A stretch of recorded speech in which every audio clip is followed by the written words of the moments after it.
S I mister S I Nagaraj, ದಮ್ಮಿದ್ರೆ ಆಚೆ ಬಾರ. ಏಯ್ ಬಾರಯ್ಯ ಬೇಗ. ನೀ ಬರ್ತೀಯಾ ನಾನು ಒಳಗಡೆ ಬರ್ಲಾ? ಯಾರಿದೆ ಇಷ್ಟು ಕೇವಲವಾಗಿ ಮಾತಾಡ್ತಾ ಇರೋದು? ಇನ್ಯಾರು ಡ್ಯಾಡ್? ಆ ನರಸಿಂಹ. ಬೆಳಗ್ಗೆ ಎಲ್ಲ ನಾಯಿ ಥರ ಬಾಲ ಮುದ್ರಕೊಂಡಿದ್ದ, ಈಗ ಚಿಗುರ್ಕೊಂಡ್ಬಿಟ್ಟಿದ್ದಾನೆ. ಎಲ್ಲ ಡ್ರಿಂಕ್ಸ್ ಮಹಿಮೆ. ಏ ನಾಗರಾಜ, ಮಿಸ್ಟರ್ ಎಸ್ ಐ ಬಾರಯ್ಯ ಆಚೆ.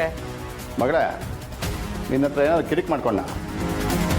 ಇಲ್ಲ ಡ್ಯಾಡ್, ಹಾಗೇನಾದ್ರೂ ಇದ್ದಿದ್ರೆ ನಾನೇ ಅವನ್ನ ವಿಚಾರಿಸ್ಕೊತಿದ್ದೆ. ಬಾರಲ್ಲ ಮಿಸ್ಟರ್ ನಾಗರಾಜ್. ಸರಿ, ಏನಂತ ನೋಡ್ಕೊಂಡ್ ಬರ್ತೀನಿ. ಇಲ್ಲ ರೀ.